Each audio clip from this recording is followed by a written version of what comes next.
예수님께서 십자가에 죽으신 지 3일 만에 부활하셨습니다.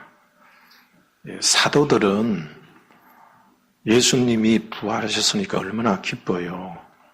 그래서 나가서 예수님이 부활하셨습니다. 그렇게 외쳤습니다. 근데 이 부활 소식에 가장 큰 거부감을 나타낸 사람들이 있었는데 바로 사두개인들입니다.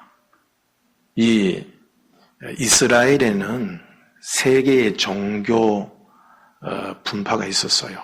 하나는 바리새파, 또 하나는 사두개파, 또 하나는 에세네파인데 그중에 이 사두개인들은 제사장직을 독점하고 있었고 유대의 최고 정치기구인 산헤드린을 장악하고 있었던 귀족들이었습니다. 이 외에 이 사두개인들이 주님의 부활에 대해서 거부감을 가지고 있었느냐 하면은 첫째 저들의 교리가 부활을 부정하는 것이었습니다. 사도행전 2장 23장 8절을 보면은 사두개인은 부활도 없고 천사도 없고 영도 없다 하고 바리새인은 다 있다 하밀러라고 이제 말씀하고 있습니다. 둘째, 예수님이 부활하셨다면은 예수님은 하나님의 아들이심이 증명되는 거잖아요. 그러면은 예수님을 십자가에 못 박는데 앞장섰던 이 사두개파 사람들은 하나님의 아들을 죽인 용서받지 못하는 사람들이 되기 때문입니다. 그리고 세 번째로 저들은 내세를 믿지 않았어요. 그런데 우리 예수님이 부활하고 승천하셨다면은 내세가 있는 것, 천국이 있다는 것이 증명이 되지 않습니까? 그렇다면은 유대인들은 이 사실을 믿게 되면은 유대교를 떠나서 다 예수님을 믿게 될 거예요. 그래야 하면 그동안 그들이 누렸던 모든 권력 그리고 온갖 부귀와 영화도 다 잃어버리게 되기 때문에 그래서 이 사두개인들은 예수님의 부활을 그토록 거부한 것입니다. 또한 예수님의 부활을 부인한 무리들이 있는데 곧 영지주의자들이에요. 이 사람들은 이렇게 이제 주장합니다. 하나님은 영이시에요. 영이신데 그래서 영으로부터 많은 영들이 이렇게 유출된다, 이렇게 만들어진다고 이렇게 생겨나는데 하나님에 대한 반대 세력이 이 육적인 세계를 창조했다. 이제 그렇게 그들은 주장을 해요. 그래서 이 사람들의 주장은 사람들의 영은 육에 갇혀서 그래서 세상에서 고난을 받는다. 그렇게 주장을 합니다. 그래서 이 사람들의 이 영은 이 세상의 모든 이 눈에 보이는 것들과 사람의 몸이 그들의 영의 감옥이다. 이제 그렇게 주장을 해요. 아마 이제 사는 것이 너무 힘든 사람들이 생각하기를 아휴 내가 죽어버리면은 좀 이런 데서 자유함을 얻지 않을까 그런 생각하는 분들 있잖아요. 영지주의자들도 아마 그런 비슷한 생각을 하고 있었던 것 같아요. 우리 이제 영이 몸에 갇혀있기 때문에 그래서 우리가 고난을 받는다. 저주를 받는다. 그래서 저들이 이제 이 육으로부터 이 세상으로부터 자유를 얻으려면은 저들이 가르치는 바대로 따라야 된다. 그렇게 주장하는 자들이 바로 영지주의자들입니다. 그런데 이 사람들은 예수님은 참 하나님이라고 믿었어요. 예수님은 참 하나님인데 참 하나님은 저들이 주장하기를 이 세상에 눈에 보이는 것과 육은 다 영의 뭐라고 그랬어요? 감옥이다. 이 세상에서 이렇게 나타난 모든 것들은 영이신 하나님과 대적하는 세력이다. 예, 그렇게 저들이 믿었기 때문에 예수님이 참 하나님이라면은 저들이 악으로 규정하고 있는 몸을 가지시면 안 되잖아요. 참 하나님은 영이시다. 그래서 영에서부터 영을 만들어낸다. 근데 육은 하나님을 거부하는 세력이다. 저들 그걸 믿었어요.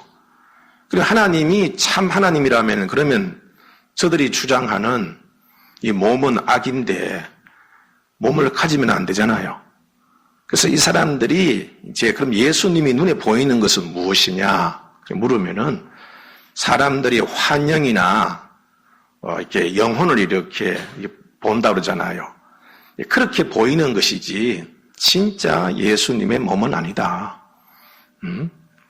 이렇게 주장을 해요. 그러니까 이렇게 예수님 보이시는 것은 뭐 이렇게 환영이나 영을 본 것이지 실제 몸은 아니다. 이런 주장을 이제 이것을 가현설, 도체이즘, 가현설이라고 합니다.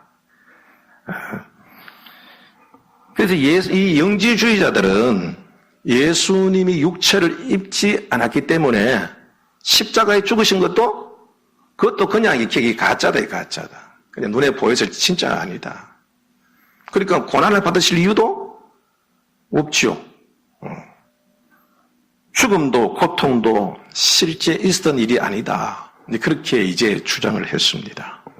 그런데 이런 이단적인 사상은 지금 신천지들이 이 교회를 얼마나 어지럽혀요. 그것처럼 이런 영지주의 사상들이 교회에 들어와서 초대교회를 굉장히 어지럽혔습니다. 그래서 성경 곳곳에서 이런 영지주의 이단에 대한 경고가 많이 있어요. 특별히 요한 1서 4장 2절 3절을 보면은 이로써 너희가 하나님의 영을 알지니 곧 예수 그리스도께서 육체로 오신 것을 시인하는 영마다 하나님께 속한 것이요 예수께서 육체로 오신 것을 시인하지 아니하는 영마다 하나님께 속한 것이 아니니 이것이 곧 즉 그리스도의 영이니라. 그러니까 예수님이 육체로 오셔서 십자가에서 죽으시고 부활했다는 것을 믿지 아니하는 자들이 곧 즉 그리스도다 이 말입니다. 예수님이 몸이 있어야 하고 또 십자가에 죽으셨다는 것은 왜 중요할까요? 왜 우리 기독교가 늘 앞세우는 게 십자가, 부활, 그걸 내세울까요? 예수님은 본래 하나님이십니다. 하나님이 사람이 되어 오신 이유는 사람을 죄에서 사망에서 구원하시기 위함이에요. 모든 사람은 죽잖아요. 그 이유는 죄인으로 태어나기 때문입니다. 근데 왜 모든 사람은 죄인으로 태어나서 왜 모든 사람은 이렇게 죽게 되는 거지? 그 이유를 로마서 5장 12절에서 이렇게 밝히고 있습니다. 그러므로 한 사람으로 말미암아 죄가 세상에 들어오고 죄로 말미암아 사망이 들어왔나니 이와 같이 모든 사람이 죄를 지었으므로 사망이 모든 사람에게 이르렀느니라. 이 말은 뭐냐면은 첫 사람이자 모든 사람의 대표인 아담이 하나님 앞에 범죄했기 때문에 그래서 아담 안에 있는 아담의 모든 후손들이 다 죄인이 되었고 그래서 모든 사람은 죄 가운데 있게 되어지고 사망에 거하게 되었다. 그렇게 밝히고 있습니다. 한 사람의 죄로 인하여서 모든 사람이 다 죄인이 되었다면은 모든 사람이 이제 죄 사함 받고 의로워지려면은 한 사람의 의만 있어도 가능해야 돼요. 그래야 공평하지 않습니까? 모든 사람이 한 사람 때문에 죄가 들어오고 모든 사람들이 죄 아래 거하게 되어서 사망의 종로로 타게 되었다면은 그 거꾸로 한 사람이 모든 죄인의 대표가 되어져서 그 죄에 대하여서 사함을 받으면은 모든 사람이 의로워져야 그게 공평한 거죠. 하나님은 공평하신 분입니다. 그래서 로마서 5장 19절에 보면은 한 사람이 순종하지 아니함으로 많은 사람이 죄인 된 것 같이 한 사람이 순종하심으로 많은 사람이 의인이 되리라. 그렇게 말씀하고 있습니다. 그러니까 한 사람이 모든 사람의 대표로 하나님께 나아가서 죄를 시인하고 죄에 대한 책임, 죄값을 지불하고 하나님의 뜻대로 살겠습니다라고 선포하면은 그 안에 있는 모든 사람들의 죄가 사함을 받고 하나님과 화목하게 하신다라는 것을 하나님이 인정하신 거예요. 그런데 이 세상에 있는 모든 사람들은 이미 다 죄인이지 않습니까? 그 죄인이 죄값을 대신 지불할 수가 없지요.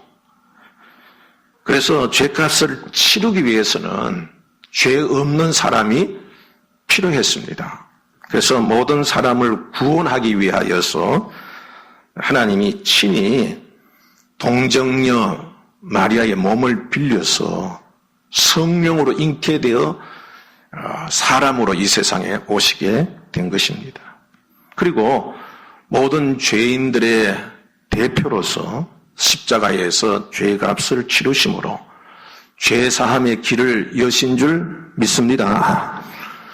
만약 예수님께서 몸이 없으셨다면은 십자가에 죽으실 일도 없었을 것이고 또 십자가의 죽음이 없었다면은 모든 사람의 죄값도 지불하지 못하니까 죄사함도 받을 수 없는 것입니다. 그리고 예수님께서 부활을 하지 않으셨다면 우리에게 부활과 천국에 대한 소망도 없게 되는 것입니다. 그래서 이제 사도들은 예수님이 사람으로 오셨고 사람으로서 십자가에서 완전히 죽으셨다고 이렇게 강조한 것입니다. 그래서 사도신경에도 이 점을 분명히 하고 있어요.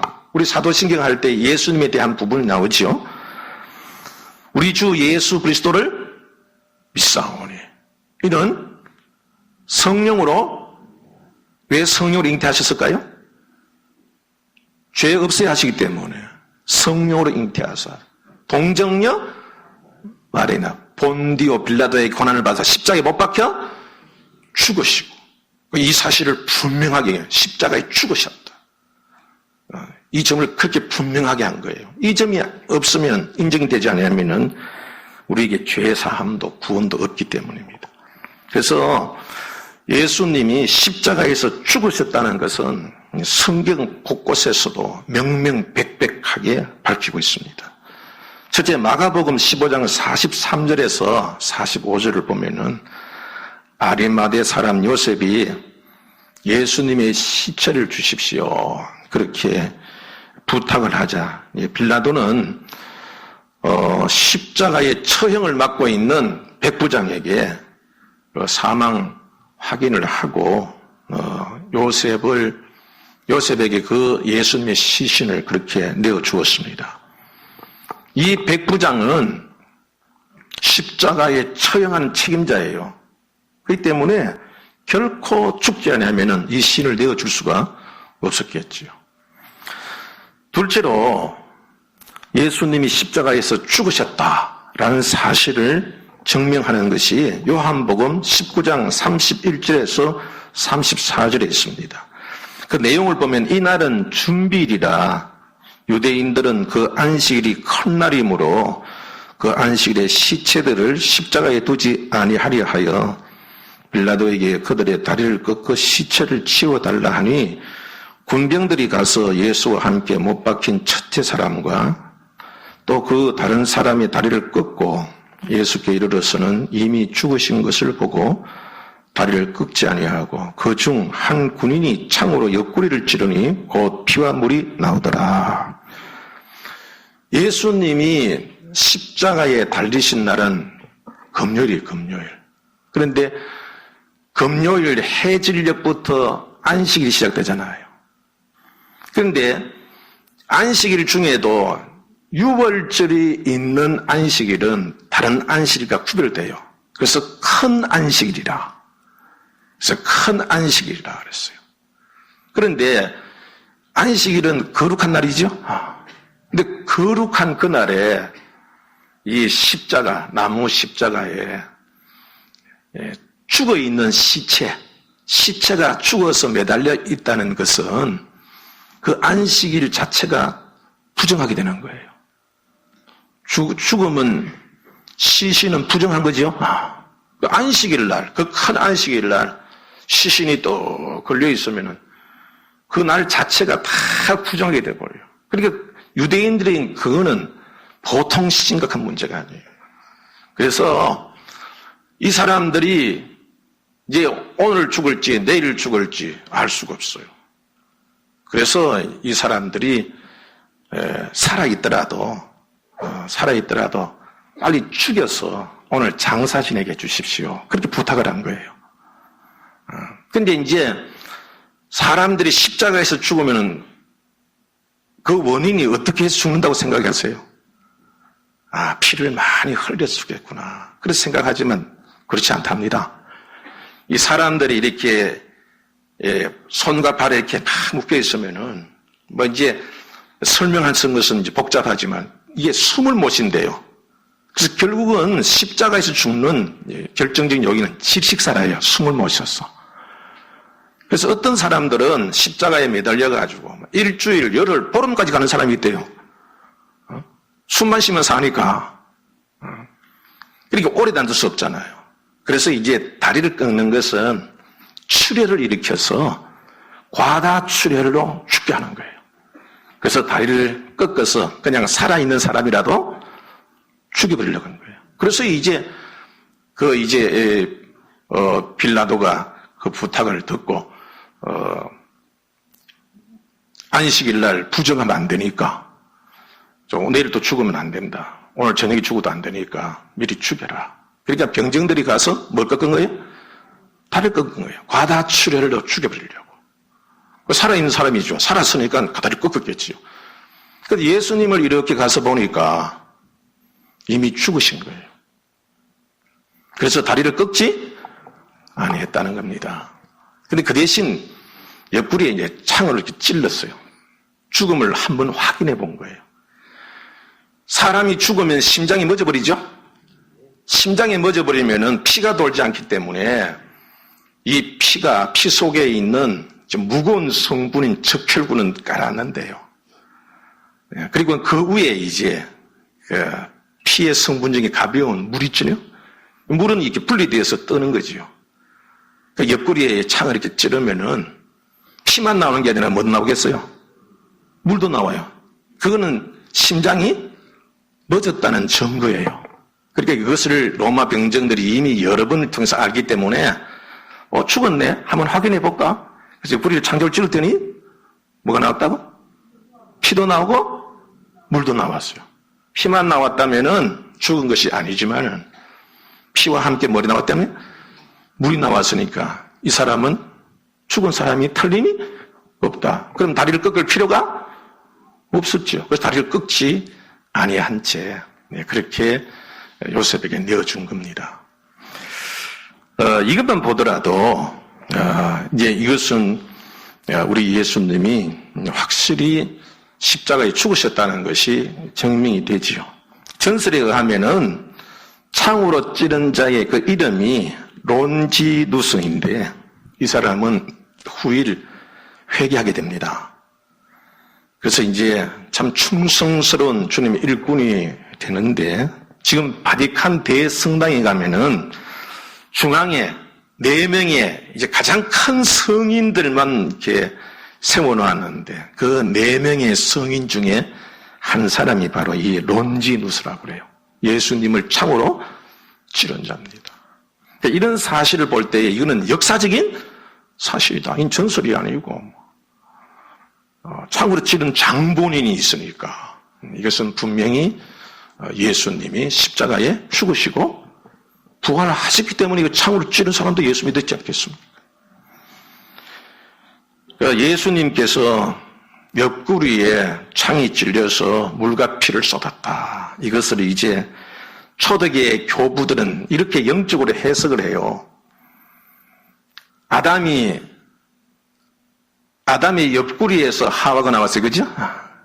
그 하와가 사실은 아담을 범죄하게 했잖아요. 죄의 장본인이에요. 그것 때문에 이제 아담도 범죄하게 되어지고 그것 때문에 모든 사람들에게 죄가 덮어지게 되어지고 모든 사람이 죽음에 이르게 된 거죠. 그리고 아까도 얘기했던 것처럼 한 사람이 범죄해서 모든 사람이 죄인이 되었다면은 거꾸로 한 사람에 의해서 죄 사함을 받아 모든 사람이 의인이 되듯이 이 옆구리에서 나온 이 하와가 범죄하여 사망에 이르렀으니까 그 옆에 있는 창자국, 그 물과 피를 쏟음으로 인하여서 그 피가 우리의 죄를 대속하고 그 물이 곧 여러분들 우리를 세례주는 물입니다. 우리를 거룩하게 하는 물이죠. 주의 보혈로 씻어서 예수 안에 있는 모든 자는 하나님의 사람으로 구별되게 합니다. 우리가 세례받는 것은 이전 사람이 지나가고 새 사람 됐다는 증거지요. 그게 세례예요. 그것처럼 우리 예수님이 바로 우리가 지었던 우리 그 죄의 그 자리에 주님께서 피 흘리심으로 우리의 죄를 다시 다 갚으시고 우리를 다시 본래의 상태, 거룩한 하나님의 자녀의 모습으로 되돌려 놓으셨다고 그렇게 해석하고 있습니다. 물론 사도 요한이 이 사실을 기록한 것은 예수님이 세상 죄를 지고 간 하나님의 어린 양이라는 것을 전하기 위함도 있지만은 또 한편으로는 예수님이 분명히 십자가에서 죽으셨다. 이것을 전하기 위함이었습니다. 예수님은 십자가에서 죽으셨습니다. 그리고 무덤에 3일 동안 머무셨습니다. 무덤은 우리나라의 무덤으로 생각하면 안 돼요.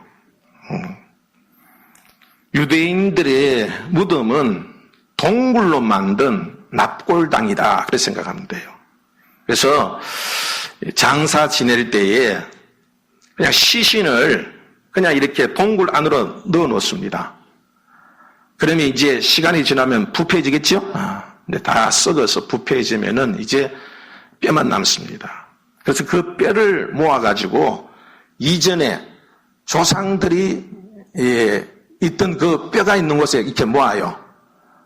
그래서 이제 우리가 성경에 보면은 죽어서 열조로 돌아갔다. 죽음을 그렇게 얘기해요. 어디로 돌아갔다? 열조로 돌아갔다. 그 말은 뭐냐 하면은 거기에 있는 납골당 있잖아요. 거기 조상들이 이미 뼈가 그 속에 있잖아요. 그 열조가 그 뼈 속에 있는데 그 뼈에 같이 함유되는 거예요. 그래서 사람이 죽었을 때 어디로 돌아갔다? 열조로 돌아갔다. 이제 그렇게 말한 것입니다. 예수님이 무덤에 머무셨다는 것은 영적으로도 큰 의미가 있습니다. 예수님은 비록 그 몸이 썩지는 않았지만은 무덤에 들어가심으로 우리 인간이 죄로 인해 죽어 흙으로 돌아가는 그 절차를 그대로 밟으신 거예요. 그리고 무덤에 들어가면은 썩고 없어지잖아요. 다 없어져 버려요. 그것처럼 우리 예수님이 십자가에 죽으시고 무덤에 묻힘으로 우리가 가진 모든 죄와 허물도 여러분들 자취도 없이 다 사라지게 되었음을 믿으시기를 바랍니다. 사도 요한은 다시 예수님의 부활하심에 대해서도 명백한 증거를 제시하고 있어요. 오늘 본문의 내용도 예수님이 부활하셨다라는 것을 명확하게 그렇게 지금 제시하고 있지요. 예수님의 부활은 왜 우리에게 중요합니까? 예수님은 부활하심으로 인해서 우리들의 죄가 사함받았다는 것을 확인해 주셨습니다. 사람은 죄 때문에 죽잖아요. 죄 때문에. 죄 때문에 죽어요. 죽는다는 것은 소멸되는 것이 아니라 분리되는 것이라고 했죠. 그래서 여러분들 죄 때문에 사람의 영과 몸은 분리되어지고 우리의 영은 하나님과도 분리되어진다고 그러지, 그죠? 그런데 죄 사함을 받았어요. 죄 사함. 죄 사함 받았으니 이제는 분리되었던 것이 다시 연합되는 거죠. 그래서 여러분들 우리 예수님이 십자가에 죽으심으로 우리의 죄가 다 사함 받았기 때문에 그 사함 받은 증거로서 우리 예수님이 신령한 몸으로 그렇게 부활되었음을 믿으시기 바랍니다. 만약 부활이 없었다면은 죄 사함도 없는 것이 되고 또한 죄 사함을 받았다 할지라도 증명할 길이 없습니다. 부활이 없으면 어떻게 우리가 죄 사함 받다는 증명할 수가 있겠어요? 그리고 부활이 있었기에 우리가 죄 사함 받고 사망으로부터 벗어날 수 있고 나아가서는 사탄의 종으로부터 자유함을 얻을 수 있게 된 것입니다. 왜냐하면 우리 예수 믿으면은 하나님 자녀 되지요.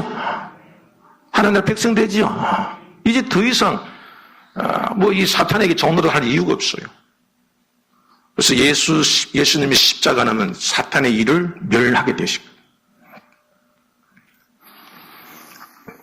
그래서 부활하신 예수님은 하늘에 오르신 후에 성령님을 믿는 사람들에게 보내주신 거예요. 이는 여러분들 예수님을 믿는 사람은 죄사함 받습니다. 하나님의 자녀 됩니다. 하늘나라 백성이 됩니다. 그럼 하늘나라 백성은 누가 다스려요? 하나님이 다스리죠. 하나님이 지키시죠. 하나님 보호하시죠. 그래서 믿는 우리들을 너는 하나님의 백성이다. 내가 너를 지키고 내가 너와 함께 하겠다. 그래서 예수님이 보내신 분이 성령이십니다. 그래서 예수 믿는 사람들은 누구든지 성령 세례 받습니다. 성령 세례 받아요. 받을 수밖에 없어요. 그리고 마침내 예수님처럼 부활하게 하시기 위해 성령을 보내신 거예요. 로마서 8장 11절에 보면은 예수를 죽은 자 가운데서 살리신 이의 영이 너희 안에 거하시면 그리스도 예수를 죽은 자 가운데서 살리신 이가 너희 안에 거하시는 그의 영으로 말미암아 너희 죽을 몸도 살리시리라 그랬어요. 그러니까 예수님을 부활케 하신 분이 바로 누구시냐면은 하나님의 영이신 성령이셔요. 그러니까 그 성령을 우리에게 주심으로 인하여서 우리가 나중에라도 하나님이 너는 하나님 백성이니까 하나님께서 너를 지키고 보호하고 함께하고 다스린다. 그런 의미에서 우리에게 성령을 보내시기도 했지만은 우리도 천국 가야 되잖아요. 그러면 예수님처럼 신령한 몸으로 부활해야 되죠. 근데 그 부활하게 하시는 분이 누구시라는 거예요?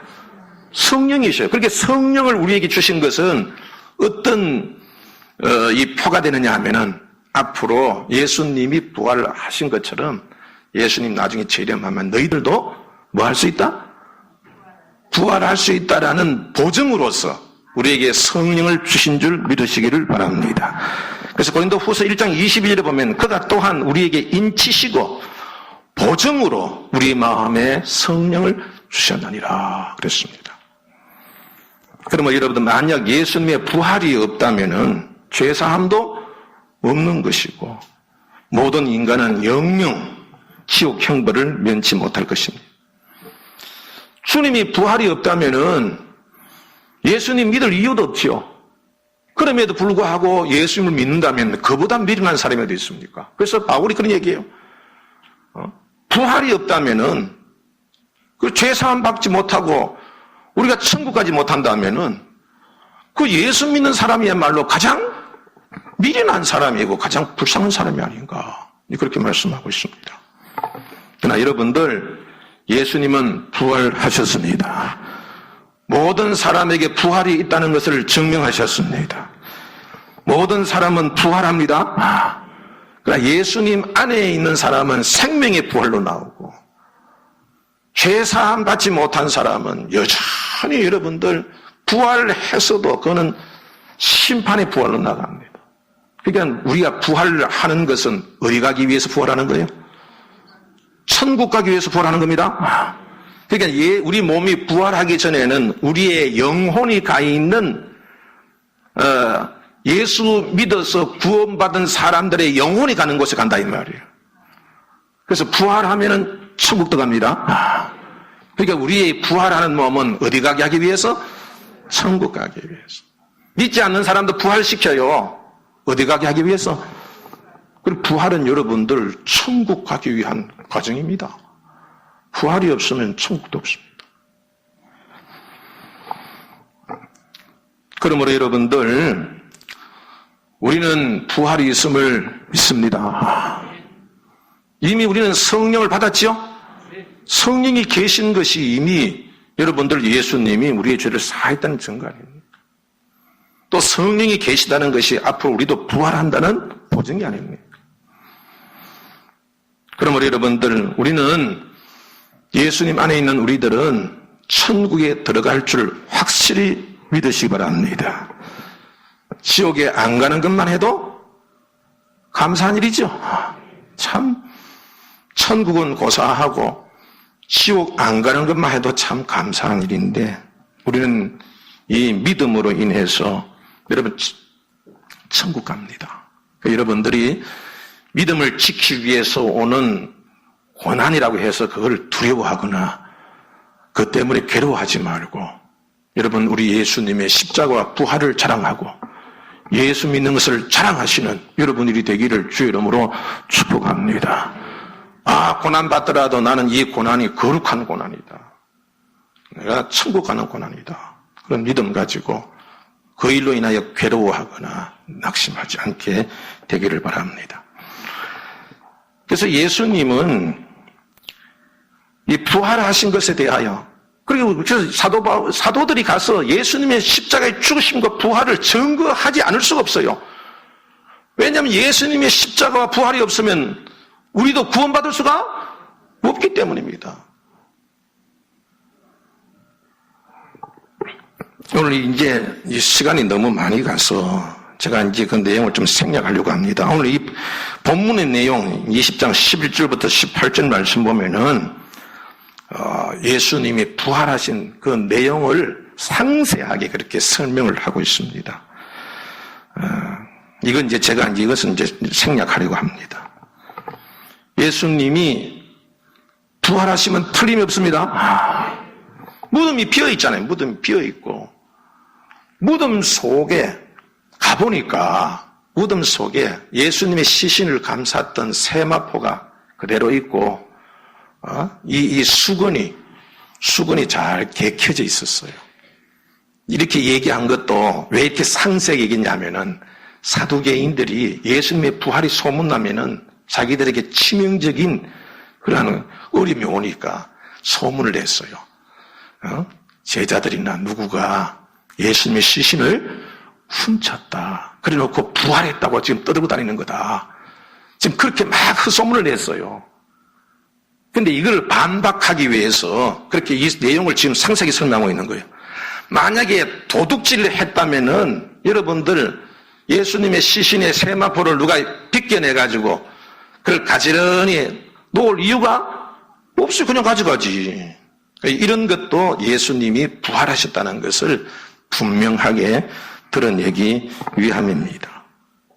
근데 왜 사도 요한이 예수님이 십자가에 죽으셨다, 예수님이 부활하셨다, 왜 이런 것을 자꾸 강조하고 왜 이런 내용을 일일이 기록했을까요? 자, 31절 말씀을 한번 보십시다. 자, 같이 한번 볼까요? 오직 이것을 기록하면 너희로 예수께서 하나님의 아들 그리스도이심을 믿게 하려 함이요 또 너희로 믿고 그 이름을 힘입어 생명을 얻게 하랍니다. 왜 이렇게 자꾸 얘기하면 예수님의 십자가와 부활을 알고 믿어야 구원받기 때문입니다. 어떤 분이 왜 믿음이 필요한가에 대해서 이렇게 설명을 했어요. 사람이 죽어서 하나님 법정에 섰습니다. 검사는 사탄이고 변호사는 예수님이었습니다. 검사는 그 사람이 지은 모든 죄를 다 열거하는 거야. 너 이렇게 지었지. 어릴 때 어머니 뱃속에부터 지은 죄를 쫙 열거하고 죄가 이렇게 많으니 너는 사형이다. 그게 이제 사형을 구형합니다. 그래서 변호사인 예수께서 나서서 저 사람이 이렇게 죄를 지은 건 맞다. 그러나 그 사람의 죄를 내가 대신해서 십자가에 죽었다. 그렇게 예수님이 변호를, 그러니까 무죄다. 그렇게 변호를 합니다. 그러니까 판사가 이제 확인을 합니다. 하나님이, 여보시오, 당신 죄 지은 거 맞소? 예, 맞습니다. 그러면은 예수란 변호사가 당신의 죄를 사하는 거 맞소? 그럼, 글쎄요, 나는 저분 잘 모르는데요. 그러면 판사가 모르겠어요. 무죄라 그러겠어요. 여러분들 유죄라 그러겠어요. 유죄입니다. 아니 죄 사함 받은 일도 없고 예수도 모르는데 그 사람이 어떻게 여러분 죄 사함을 얻을 수 있겠어요? 그러면 이제 사탄이 이 구형한 대로 당신 사형이요. 사형 받을 수밖에 없어요. 그러나 이 판사가 그 말이 맞느냐? 예수란 저 변호사가 당신의 죄를 대신하여 십자가에 죽으신 맞습니까? 그럼 물을 때 예 맞습니다. 참 감사하게도 저 예수님이 나의 죄를 대신하여 십자가에 죽으셨습니다. 그렇게 고백할 때에 그 판사인 하나님께서 어떻게 선고하겠어요? 당신의 죄는 대신 예수께서 지불하였으니 유죄라고 했어요? 무죄라고 했어요? 무죄입니다. 그래서 여러분들 로마서 8장 1절에서도 그러므로 이제 그리스도 예수 안에 있는 자에게는 결코 정죄함이 없나니 뭐가 없다고요? 정죄함이라는 것은 이것은 죄가 있다는 말이에요. 죄. 정죄한다는 것은 너는 죄인이다. 그렇게 선언하는 것이 정죄하는 거예요. 그래 정죄함이 없다는 것은 뭐가 없다는 거다? 당신 죄 없다. 무죄다 이 뜻입니다. 예수님 안에서 내가 믿음을 고백하면은 여러분 하나님께서도 우리를 정죄하지 아니하심을 믿으시기 바랍니다. 로마서 8장 34절에서도 누가 정죄하리요? 죽으실 뿐 아니라 다시 살아나신 이는 그리스도 예수시니 그는 하나님 우편에 계신 자의 우리를 위하여 간구하시는 자라고 했습니다. 그러므로 여러분들 사탄이 아무리 여러분들에게 흔들어도 여러분들이 마음속으로 이것을 고백하십시오. 예수님은 나의 중보자십니다. 예수님은 나의 보증인이십니다. 예수님은 그리스도시여 살아계신 하나님의 아들이십니다. 예수님은 나의 죄를 십자가에서 다 사하셨습니다. 예수님은 나의 주인이십니다. 여러분 이렇게 선언하시기를 바랍니다. 사탄이 아무리 흔들어도요 우리가 그것을 믿으면 하나님은 정죄하지 아니하십니다. 우리 다 같이 한번 외쳐보십시다. 예수님은 나의 중보자십니다. 나의 보증인이십니다. 나의 주님이십니다. 예수께서 나의 죄를 사하셨음을 나는 마음으로 믿고 입으로 고백합니다. 천사들이요 여러분들이 영혼을 데려올 때에 먼저 얘기해 버렸어요. 예수님은 나의 중보자시요 나의 보증인이시요 나의 주님이십니다. 그러면 이제 천사도 꼼짝없이 우리를 데려가야 돼요. 왜? 예수 안에 있는 자는 정죄함이 없습니다. 무죄예요, 무죄. 우리들의 이 신앙이 있어야 되겠어요, 없어야 되겠어요? 그래서 마음으로 믿어, 입으로 뭐요? 신해. 여러분들의 마음속에 큰 사탄이 역사하더라도, 말틴 루터가 사탄이 계속해서 그의 마음속에 옛날에 지었던 죄 막 떠올리면서 그래도 네가 주를 위해서 일하겠다고 온갖 그 막 고통에서 벗어나지 못해가지고 내가 이런 주제에 내가 주일 하겠다고 그래가지고 막 그 사탄이 역사하니까 막 너무 괴로워서 잉크병을 집어 던지고 막 그냥 온 방이 난장판이 있다. 그때 이제 말씀이 떠올랐어요. 사탄에게 얘기했대. 성경에 이르기를 예수님 안에 있는 자는 결코 뭐가 없다? 정죄하면 사탄아 떠나갈. 사랑하는 성도 여러분, 사두개인들은 부활을 믿지 않았어요. 아니, 믿으려고 하지 않았어요. 왜냐하면은 여러분, 표적이 없어서도 아닙니다. 증거가 없어서도 아닙니다. 그들이 가지고 있는 것을 포기하기 싫었기 때문에. 예수님 부활하시면 확인해 봐야 될 거 아닙니까? 확인하기. 실제로 부활하면 어떡할까? 걱정부터 앞섰어요. 왜냐하면 이미 가지고 있던 모든 것을 빼앗길까봐 두려웠기 때문에. 오늘도 많은 그리스도인들이 사두개인들처럼 이 세상의 즐거움을 포기하고 싶지 않아서 주는 믿으려 하지 않습니다. 예수님 믿으면 내가 지켜야 할 것도 많고 버려야 할 것도 많은데 아이고 나 그거 아까워서 못 버리겠다. 차라리 예수님 부활한 걸 인정하고 싶지 않아요. 그래서 예수님을 여러분 믿지 않는 자들이 많습니다. 그러나 여러분 믿지 아니하면은 구원받지 못한다는 사실을 명심해야 됩니다. 예수님은 성경대로 십자가에 죽으셨고 성경대로 부활하셨습니다. 죽음을 이기시고 사탄을 이기시고 영원히 우리와 함께 하시는 부활의 주님이 우리와 함께 계심을 믿으시기 바랍니다. 그 증거가 바로 우리에게 보내신 성령이십니다. 그럼 우리 여러분 두려워하거나 염려하면은 마귀에게 속는 것입니다. 우리의 마음을 자꾸 갈등을 일으켜서 이러지도 못하고 저러지도 못하게. 사탄이 그렇게 예수님한테 말씀해 주십니까? 이것을 세금을 가이사에게 바치는 것이 옳습니까? 아닙니까? 이래도 못하고 저래도 못하게 만들어요. 어중간하게 만들어요. 그러면 여러분들 두려워하거나 의심하거나 염려하면 마귀에게 여러분 속는 것입니다. 힘들 때에 선언하십시오. 예수님은 나의 중보자십니다. 예수님은 나의 보증인이십니다. 예수님은 나의 구원이십니다. 예수님은 나의 주님이십니다. 이것만 확실히 믿고 선포하면 됩니다. 그러면 사탄도 떠나갈 수밖에 없습니다. 여러분, 예수님은 죽기까지 우리를 사랑하셨습니다. 구하면 모든 것을 주시겠다고 약속하셨습니다. 그럼 믿음으로 구하시기 바랍니다. 마귀와 죄를 이기는 능력의 은사를 구합시다. 기적을 이루는 믿음의 은사를 구합시다. 건강한 물질도 구합시다. 그래서 부활을 목격한 마리아에게 가서 예수께서 십자가에 죽어서 다시 부활했다고 전해라. 너에게 구원이 있다고 전해라. 그렇게 명령하심을 따랐던 것처럼 우리도 우리의 가정과 일터와 이 나라 이 민족 나아가서 세상 끝까지 구제하고 전도하고 선교하면서 사탄과 죄의 세력을 물리치며 하나님 나라를 위해 헌신하다가 주님 오시는 그날 다 주님처럼 신령한 몸으로 부활하여 영원한 그 나라에서 영생 복락을 누리시는 복된 여러분이 다 되기를 주의 이름으로 축복합니다. 기도합시다.